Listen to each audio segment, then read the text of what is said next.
오늘 우리에게 주시는 하나님의 말씀은 에레미야서 9장의 말씀이 되겠습니다.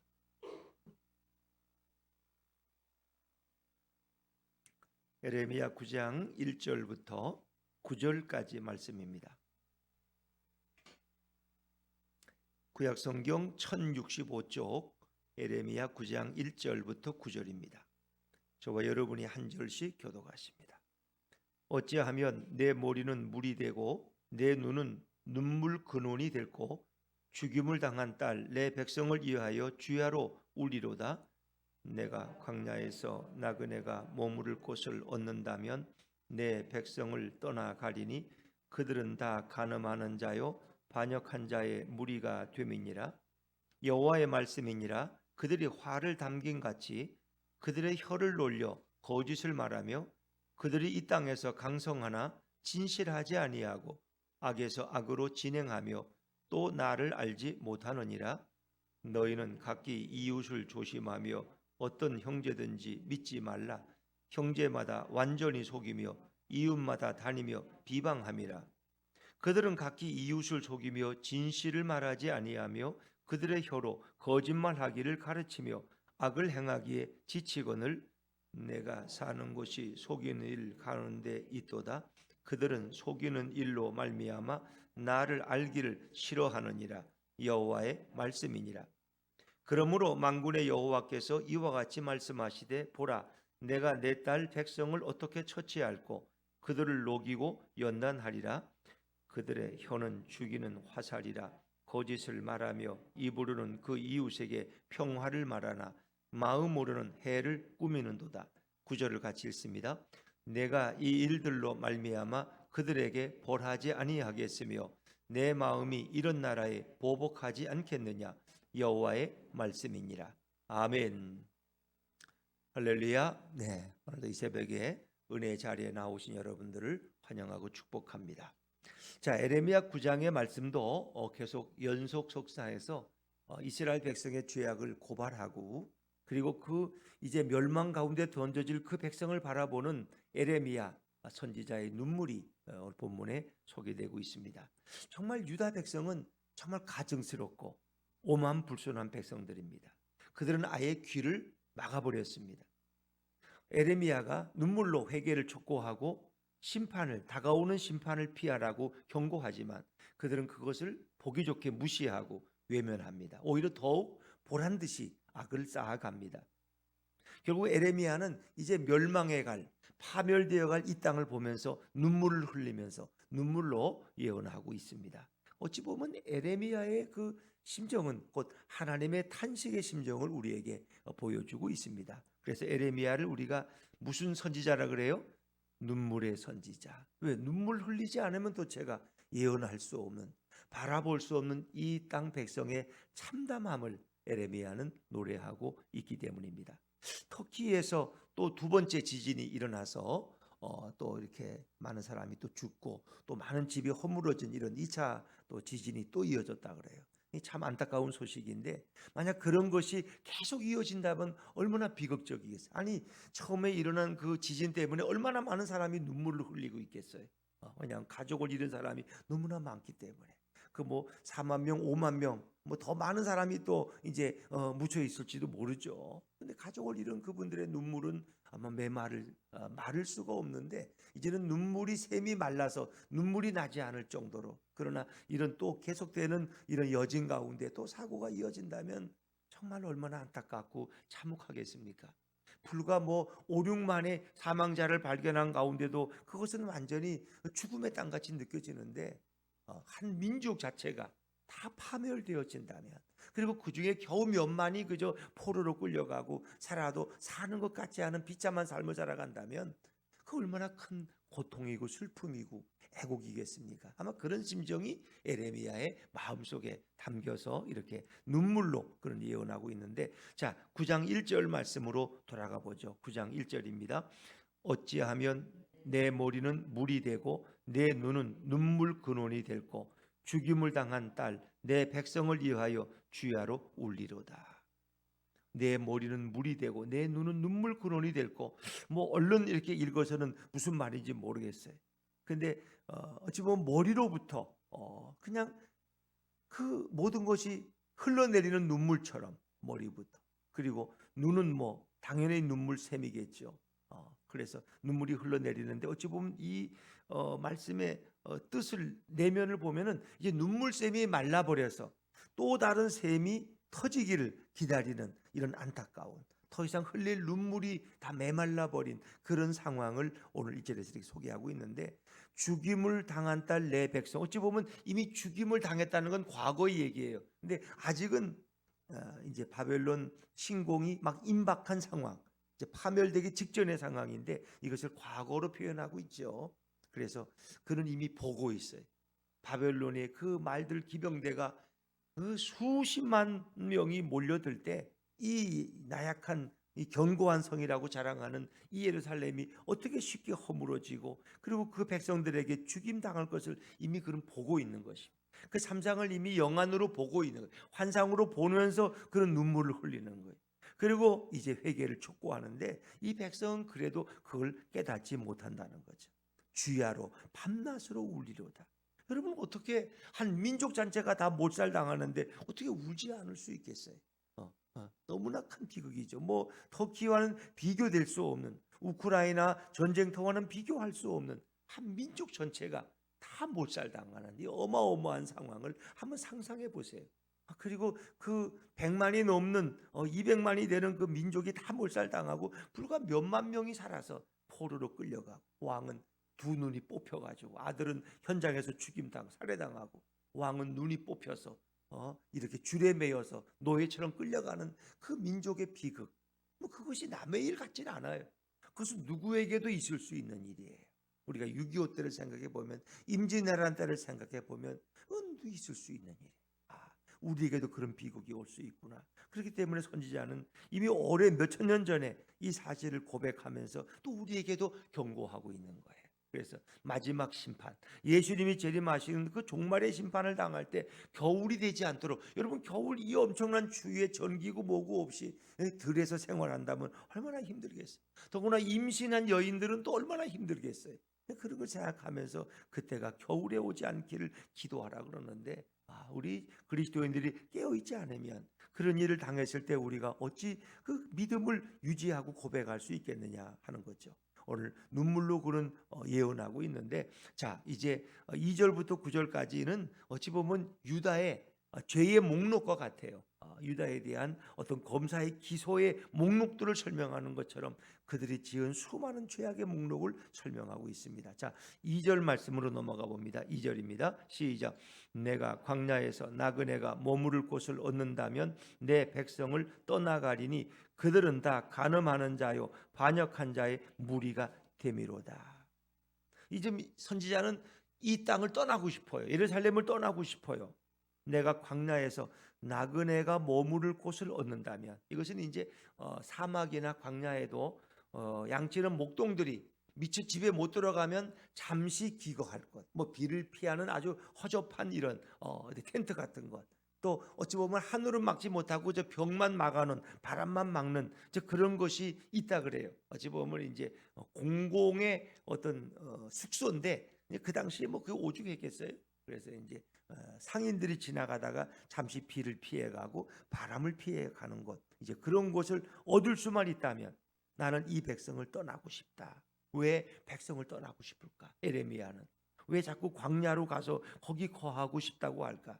몇 가지 이유가 있어요. 첫째는 유대 백성의 이 고통, 이 진멸당하는 이 참혹한 모습을 보고 싶지 않기 때문에. 이제 에레미야는 사실은 그 모든 예루살렘의 파괴와 그 백성의 진멸을 다 목격한 사람이에요. 난 그걸 보고 싶지 않아. 그걸 보는 게 너무 괴로워. 그리고 그들은 지금도 매일매일 참혹한 범죄를 저지르고 있어. 재난이 온 것도 모르고 지금도 그들은 죄악에 막 빠져 있어요. 그걸 바라보는 게 너무 힘들어. 그들의 죄악을 쌓아가는 그 죄의 모습들을 보는 게 너무 힘들고, 또 그들에게 이제 이런 재난이 임해서 이 백성들이 살해당하는 모습을 보는 게 너무 가슴 아파서 나는 제발 좀 사람이 없는 곳에 가서 좀 혼자 있었으면 좋겠다는 거예요. 내가 기거할 곳만 찾으면 이 예루살렘에 머물고 싶지 않다는 거예요. 왜? 그들은 다 간음하는 자요 반역한 자다. 간음이라는 것은 이제 우상 숭배. 그래서 영적인 간음이죠. 하나님을 떠나서 우상을 숭배하는 그들의 모습. 또 실제 멸망 직전에 유대 백성은 이런 육체적으로도 행음에 능했다 그래요. 그래서 뭐 거짓 이방 신전에 가면 또 매운 꿀이 있고 거기 몸을 파는 창기들이 있고 그들과 어울리고 또 이스라엘 자체도 도덕적으로 부패해서 뭐 진리나 공의는 찾아볼 수 없는 그런 상황. 그래서 그들은 쾌락만을 즐기는 그런 상황이 있었기 때문에 이 패역한 백성, 하나님을 떠나고 반역한 백성, 이 간음하는 영적 행음하는 자들을 더 이상 보고 싶지 않았기 때문에 그는 떠나고 싶다. 내가 아무도 없는 곳에 가서 혼자 있고 싶다는 것이 이 에레미야의 고백입니다. 자, 그들의 이제 죄의 목록을 설명하는데 3절 읽어봅니다. 3절입니다. 시작. 여호와의 말씀이니라. 그들이 화를 당긴 같이 그들의 혀를 놀려 거짓을 말하며 그들이 이 땅에서 강성하나 진실하지 아니하고 악에서 악으로 진행하며 또 나를 알지 못하느니라. 아멘. 여기 대부분의 죄의 목록이 다 기록되어 있죠. 여호와의 말씀이에요. 이건 에레미야 개인의 얘기가 아니라 하나님이 주신 말씀을 그가 예언하는 거예요. 그들이 화를 당긴 같이 그들의 혀를 놀려 거짓을 말한다. 오늘 화를 쏘는 이유는 누군가에게 상처를 주기 위함이에요. 자, 그런데 그들이 말하는 그들의 거짓된 혀는 누군가에게 회복될 수 없는 상처를 주는 거예요. 그래서 활에 맞으면 아프죠. 그리고 부상을 입을 수 있어요. 그런데 병원에 가서 치료받으면 몇 달이면 깨끗하게 완쾌돼요. 상처가 남지만 뭐 그거 안 보이면 기억이 안 나요. 그런데 혀로, 말로, 거짓된 말로 인해서 상처를 받으면 그 평생 간다는 거 아세요? 평생 그 말을 잊지 못하는 거야. 그것 때문에 또 괴로워하는 거야. 또 생각나면 또 괴로워하고. 그래서 이 말로서 주는 고통이 더 크다는 거예요. 그런데 이 백성은 그들의 혀를 놀려서 거짓을 말해. 이 거짓 때문에 얼마나 많은 사람이 고통을 당합니까? 거짓에 보지도 않은 걸 봤다 그러고 거짓을 또 거기다 더 뻥튀기를 내서 이렇게 하면 한 가정을 파괴시킬 수도 있고 부부 사이를 갈라놓을 수도 있고 부모 자식을 원수로 만들 수도 있고 한 도시를 붕괴시킬 수도 있는 게 바로 이 거짓말이에요. 이 혀, 이 거짓된 혀. 그들은 거짓에 능한 백성이었다. 그들의 혀를 놀려 거짓을 말하는데 그것이 말이에요. 화를 쏘는 것처럼 그것이 누군가에게 박혔을 때 그 상처가 너무나 큰 거예요. 그것만이 아니에요. 이 땅에서 강성하나 진실하지. 그들은 이 표현은 그들은 힘이 있으니까 가난한 자들, 힘없는 자들을 괴롭혔다는 거예요. 남을 짓밟고 나보다 못한 사람들 것을 빼앗고 강탈하고 전혀 공의가 없는 그런 세상. 또 악에서 악으로 진행하며 나를 알지 못한 그들은 눈을 감고 자려고 들어가면 악을 꾸미고 눈 뜨면 또 가서 악을 실천하는 자들. 그런데 그들의 결정적인 원인의 죄의 가장 큰 목록은 나를 알지 못하는 하나님을 몰라. 예수님을 몰라. 그러니까 제가 목사지만 목사도 예수님을 모르면 똑같은 이런 죄를 범하는 거예요. 똑같은 죄를. 목회의 성공만을 바라고 어떻게든 교인들을 이용해서 많이 뽑아내고 이 교인들을 이용해서 내가 좀 이렇게 이름을 떨칠까. 이게 하나님을 모르고 예수를 모르면 인간의 야망은 똑같은. 내가 교회 중직자라도 예수를 모르면 겉으로 보기에는 그럴듯하고 아름다운데 속으로는 온갖 음란한 시궁창 같은 삶을 살 수 있어요. 교인들에게서는 그럴듯하게 보여. 뒤로 돌아서면 가진 악을 행하는 자로 타락해 갈 수 있다. 그러니까 가장 중요한 건 어찌 보면 이들의 가장 큰 죄는 하나님을 알지 못한다. 이런 죄 중에 가장 큰 죄는 예수를 모르는 죄. 도둑질하고 살인하고 간음한 것보다 더 큰 죄는 예수를 모르는 죄. 그건 용서받을 수가 없는 죄. 도둑질하고 간음하고 강도짓을 해도요 다 용서받을 수 있어요. 그런데 하나님을 모르고 예수를 모르면 용서받을 수가 없어요. 왜 예수님을 모르는데 어떻게 회개를 받았어요? 이 나를 알지 못하는 게 그들의 가장 큰 죄악이에요. 그리고 그들 사회는 너무나 해치고 너무나 거짓말하고 너무나 속여먹기 때문에 사기치는 자들이 많아가지고 이게 불신 사회야. 우리 사회도 다 이렇게 한번 들추기 시작하면 뭐 끝이 없잖아요. 그래서 다 위장되고 거짓되고 뭐 이런 게 너무 많은 거예요. 근데 이 사회가 바로 그런 사회. 4절 말씀은 4절입니다. 4절 같이 읽죠. 시작. 너희는 각기 이웃을 조심하며 어떤 형제든지 믿지 말라. 형제마다 완전히 속이며 이웃마다 다니며 비방함이라. 도대체가 이게 서로 믿을 수가 없어. 제일 무서운 게 이웃이야. 제일 무서운 게 형제야. 서로 거짓말하고 서로를 먹지 못해 걱정이야. 이웃을 조심하라는 거. 어떤 형제든지 믿지 말라는 거. 아주 불신풍조가 온 사회에 만연했어. 믿을 수 있는 사람이 없어. 형제마다 완전히 속이며 이웃마다 다니며 비방하고 아주 뿌리부터 썩어 문드러진 그런 믿지 못하는 사회가 되어버렸다는 거죠. 이것은 하나님을 알지 못하는 사회의 대표적인 모습. 예수를 모르면 사람만 능히 잘 속이면 뭘 못하겠어요? 뭐 국회의원을 못하겠어요? 대통령을 못하겠어요? 감쪽같이 속일 수 있어요. 왜? 하나님 앞에서는 속일 수 없지만 사람들은 얼마든지 속일 수 있거든요. 우리가 히틀러가 2차 대전을 일으키면서 나치 독일에 그럴 때 그 뭐 괴벨스라고 하는 대변인이 있는데 그 사람은 얼마나 말에 능한지 온 백성의 눈과 귀를 막아버려. 그래서 다 진리 같아 그 사람이 말하면. 그래가지고 다 그 독일 군인들이 나치가 돼가지고 히틀러의 종노릇을 하고 600만의 유태인들과 죄 없는 사람들을 가스실에 보내고 그럼 자기들은 영웅이야 영웅. 그냥 내가 옳은 일을 하는 거야 그냥. 그래서 저 유대인들 예수를 십자가에 못 박은 저놈들은 다 죽여야 된다고. 말은 그럴듯하죠. 그러나 그것이 예수님을 사랑하는 게 아니에요. 그게. 예수를 이용해서 유대인들을 다 학살하는 거지. 그러니까 괴베스라는 이런 그 대변인 선전상이 얼마나 말이 뛰어난지 수많은 백성을 다 속이고 세계를 속이고 히틀러에게 다 충성하게 만들었다는 거예요. 그러니까 오늘날도 그런 사람들이 얼마나 많으죠. 진실이 없어요. 다 말만 열면 거짓이야. 이게 망하는 사회의 대표적인 모습이라는 거예요. 진실을 말하지 않아요. 자, 5절 말씀도 같은 말씀이 반복됩니다. 5절입니다. 시작. 그들은 각기 이웃을 속이며 진실을 말하지 아니하며 그들의 혀로 거짓말하기를 가르치며 악을 행하기 지치거늘. 진실이 없어요. 진실을 속이는데 아주 능한 사람들이 다 훌륭한 정치 지도자들이고 다 그런 사람들이 명성을 얻고 그래. 진실이 없어. 하나님 앞에서 그들은 진실이 없어요. 그리고 이제 거짓 선지자들을 얘기를 앞에서 몇 번 했는데 그들은 거짓 평화를 노래하는 거야. 평화 평화로다. 이렇게 좋은 살기 좋은데 이렇게 아름다운 사회에 무슨 전쟁이 있고 무슨 진멸이 있어. 말도 안 돼. 저 에레미야 저놈은 매국노야. 이러면서 거짓된 선지자들이 거짓 세제장들이 백성들의 귀한 눈을 감쪽같이 속이고 그들을 타락으로 이끌어 갔다는 거죠. 진실을 말하는 자가 없어요. 혀로 거짓말하기를 아주 밥 먹듯이 하는. 그리고 악을 가르치는 자들. 그리고 집에서도 속이는 일이 주로 하는 일이야. 6절 말씀도 반복되는 같은 말입니다. 6절입니다. 시작. 내가 사는 곳이 속이는 일 가운데 있도다.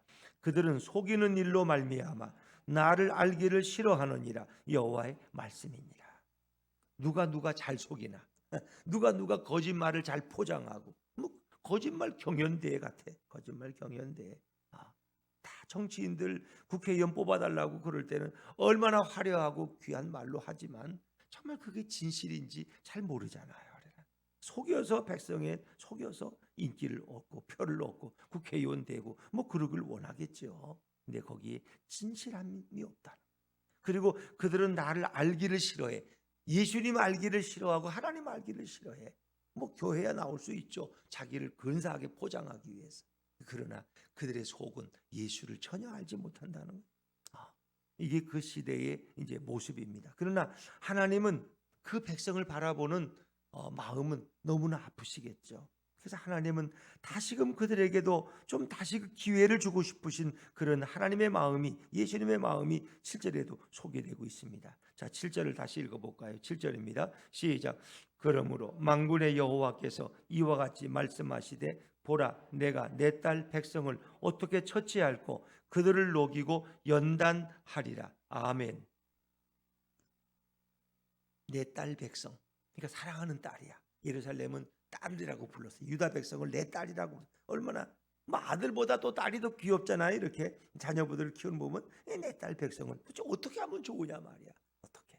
이 죄악된 백성을 어떻게 하면 좋으냐? 그런데 물론 진멸하라고 말씀하셨지만 그들을 녹이고 연단하리라. 이것은 재련을 얘기하는 거예요. 용광로 속에 넣어서 쇠를 순금을 만들 때, 또 순수한 철을 만들 때 녹이고 연단하죠. 이 얘기는 뭐예요? 그들을 버리진 않겠다. 다시 그들을 재련해서 순수한 백성이 되게 해서 다시 사용하겠다. 내 백성을 버릴 수는 없어. 그래서 용광로에 넣어서, 바벨론이라는 용광로에 넣어서 녹이고 재련해가지고 불순물을 빼가지고 다시 그들을 사용하겠다. 이게 주님의 마음이에요. 주님은 우리를 완전히 멸망시키지 않으시, 다시 일으켜서 내가 내 귀한 자녀로 다시 그들을 삼겠다는 거예요. 그래서 바벨론 포로 70년 후에 다시 그들이 돌아와서 새로운 또 나라를 일궈지게 하는 것이 하나님의 계획이, 그들을 녹이고 연단하리라. 여기에는 그들을 다시 사용하겠다는 하나님의 뜻이 드러나고 있는 거죠. 그럼에도 불구하고 현실은 그들은 악으로 가득 찬 자들이에요. 8절에도 그들의 죄의 목록이 반복되고 있습니다. 8절입니다. 시작. 그들의 혀는 죽이는 화살이라 거짓을 말하며 입으로는 그 이웃에게 평화를 말하나 마음으로는 해를 꾸미는도다. 평화 잘 해보자고 그래놓고는 뒤통수를 치는 그들의 그 거짓된 교활함, 그들의 혀는 죽이는 화살이라. 육체를 꿰뚫는 화살보다 더 무서운 건 심장을 꿰뚫는, 그들의 마음에 상처를 주는 그런 혀가 더 고통을 주는 거죠. 거짓을 말하고 평화를 말하지만 오늘도 밤에는 남을 어떻게 하면 해쳐 먹을까, 어떻게 이용해 먹을까, 해를 꾸미는 그런 완악한 자들을 어찌 그냥 둘 수 있느냐. 그러나 내 백성을 버릴 수는 없어서 재련을 통해서 다시 사용하겠다는 주님의 마음이 소개되고 있는 거죠. 그런데 이 백성을 어떻게 벌하지 않을 수 있느냐? 주님의 한탄 섞인 말씀이 마지막 9절에 또 소개되죠. 9절입니다. 시작. 내가 이 일들로 말미암아 그들에게 벌하지 아니하겠으며 내 마음이 이런 나라에 보복하지 않겠느냐, 여호와의 말씀이니라. 그러니까 다시 말하면 이런 백성을 어떻게 벌하지 않고 그냥 내버려 둘 수 있느냐? 어떻게 이런 백성에게 징계하지 않을 수 있겠느냐? 그래서 결국은 징계가 임하는 거고 심판이 임하는 거죠. 그러나 하나님의 마음은 그 백성을 어떻게든 다시 회개시켜서 다시 녹이고 다시 불순물을 빼내서 다시 내 백성으로 사용하고자 하는 주님의 마음이 여기에 묻어 있는 것이죠. 여러분, 이런 죄악의 목록들이 우리와는 상관이 없는 것처럼 또 보여지기도 해요. 그러나 실상을 까놓고 말하면 이 말씀은 오늘 이 시대에도 하나도 틀린 말씀이 아니에요. 그대로 적용될 수 있는 말씀. 진실이 없는 사회, 진실이 다 거짓으로 포장하고 나는 안 그런 척하고 나중엔 다 들통나는, 작년에 했단 말을 올해 부정하는, 작년에 했으니까 요즘은 뭐 거짓말도 못하잖아요. 왜? 기사가 나고 언론 방송에 녹음이 되고 다 기자들이 있는데 또 뒤집어 버리는, 지금은 상황이 또 달라서 이제는 안 그런, 이런 것이 능해. 또 그런 사람들을 추종하고 따르는 자들이 있어. 그러니까 진실이라는 게 없어. 말만 잘하면 뭐 100번 다 빼나갈 수 있어. 이렇게 말하고 저렇게 말하고 저렇게 말하고 해서 법정에 가면 무죄를 받고. 이게 하나님의 심판을 어떻게 피할 수 있을까?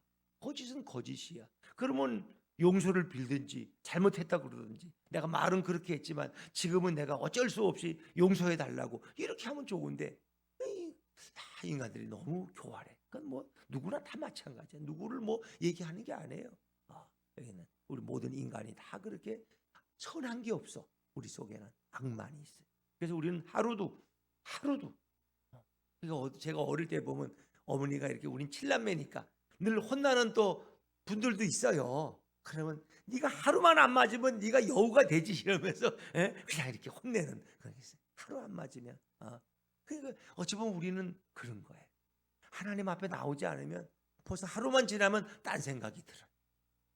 죄가 우리를 찾아오고 세상의 유혹이 찾아오고, 하루만 하나님의 말씀을 듣지 않으면 그냥 우리는 매일매일 주님과 동행할 수밖에 없는, 매일매일 예배 자리에 나올 수밖에 없는, 그렇지 않으면 도대체가 이 예수님을 향한 믿음의 고백을 유지할 수 없는 것이 이 인간의 타락한 모습이에요. 왜? 우리 안에 선한 것이 없기 때문에, 쓴뿌리밖에 없기 때문에. 우리는 이미 아담으로부터 타락한 백성들이기 때문에 정말 날마다 예수님과 동행하지 않으면 도저히 이 마음조차 붙들 수 없는 자들이에요. 그 목사인 저 자신도 마찬가지고 모두가 다 똑같아. 그래서 우리는 날마다 예수님을 고백하고 예수님을 내 인생의 주인으로 또 받아들이고 그분과 함께 걸어가는 그 말씀을 붙들고 몸부림치지 않으면 오늘도 주님 뜻 안에 살기가 참 어렵다. 그래서 오늘도 여러분 이 사순절이 시작되는 성의 수요일이지만은 이 사순절 동안 우리가 예수님을 깊이 생각하고 예수님만 바라보며 예수님만 의지하고 주님의 말씀에 내가 순종하겠나이다 고백하면서 주님 사랑을 많이 고백하는 아름다운 은혜의 계절이 되시기를 주의 이름으로 축원합니다.